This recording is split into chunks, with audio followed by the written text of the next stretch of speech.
Picture a bowl of cereal. How long does it take you to chew and swallow one bite? What ratio of cereal to milk do you aim for in each mouthful? Do you prefer the challenge of stuffing massive heaping spoonfuls into your mouth to get the job done as fast as possible?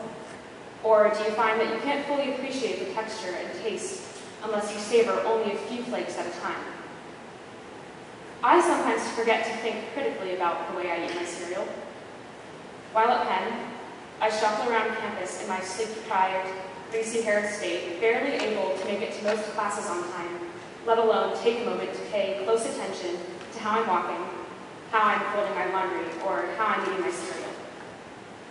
Or to think about what it might feel like to do these things differently.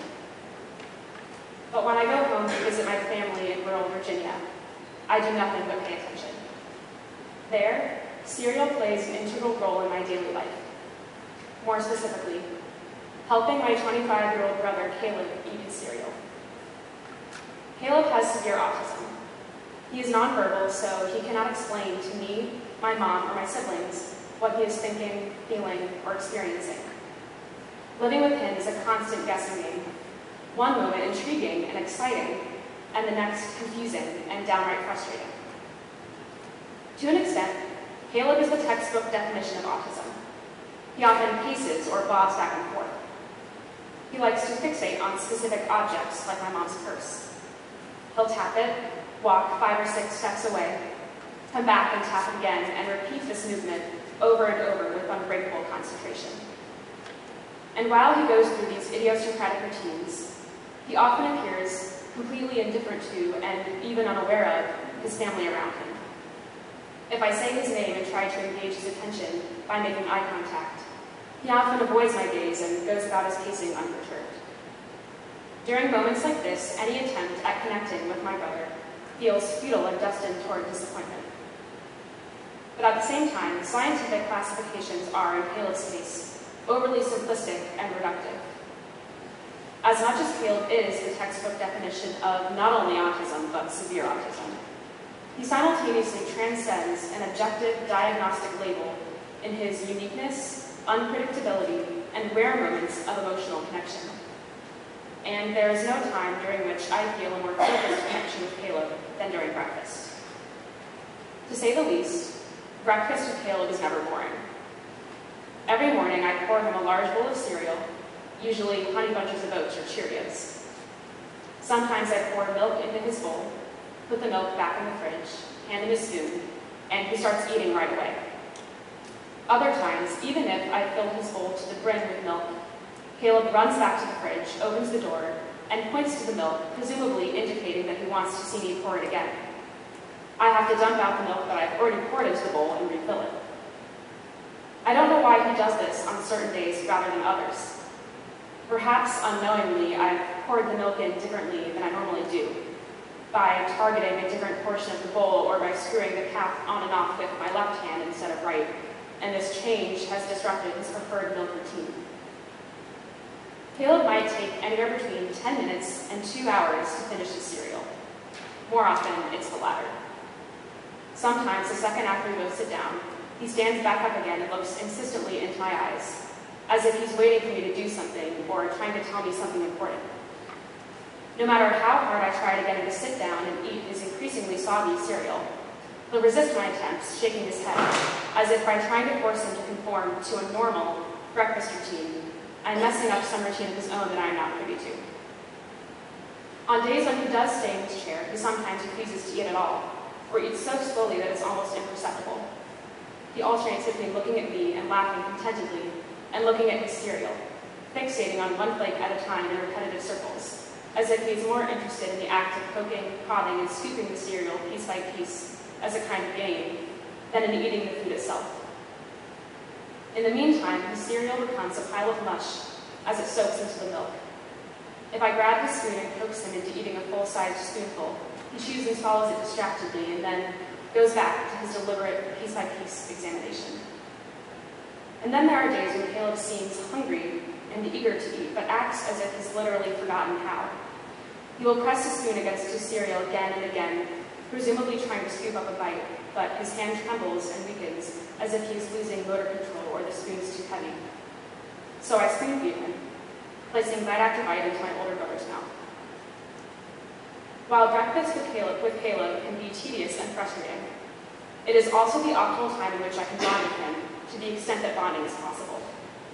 By taking each morning on its own terms, never expecting one to unfold in the same way as the last, I can use each new moment, pouring Caleb's milk, returning his glance, placing my hand on his to help him hold his spoon, laughing with him when he seems amused about something, to try to tap into my brother's world. He reminds me that my way of eating cereal, or of walking around a room, or of sharing a moment with another person, isn't the only way. And he makes me wonder what it might feel like to experience the world in his shoes, whether he prefers his own way of thinking and behaving because it makes more sense to him, or whether he feels isolated from the rest of his family who don't understand him. I feel guilty about speaking about Caleb as if he is something to be analyzed while he cannot speak for himself, at least not in verbal English or any language that I can understand. He is a neurodiverse person whose differences are just that, differences, not indicative of a better or worse way of experiencing the world or other people or cereal. He simply has his own language to which neither I nor anyone else has access. So I appreciate my brother for who he is and the perspective that he gives me. But I won't sugarcoat it by simply saying that this appreciation makes everything okay. It sucks that I will never be able to have a conversation with Caleb. When I tell people about my brother, I worry about misconstruing the way in which he would like to be understood if he could speak for himself. I worry that talking about him in the first place means that I'm claiming Caleb's story as my own and telling it wrong. Because the truth is, I have no idea why Caleb does any of the things that he does. I have no idea why sometimes, once he has spent hours meticulously folding laundry with my mom in her room, he carries the clothes out of her sight and back downstairs, opens the washer and begins taking out the wet clothing, item by item, and mixing each with the clean clothes in a big pile on the dusty floor. I don't know why one day my sister will find him eating her deodorant, and the next, he will impress us all by reaching the top of a mountain miles ahead of the rest of us on our family hike.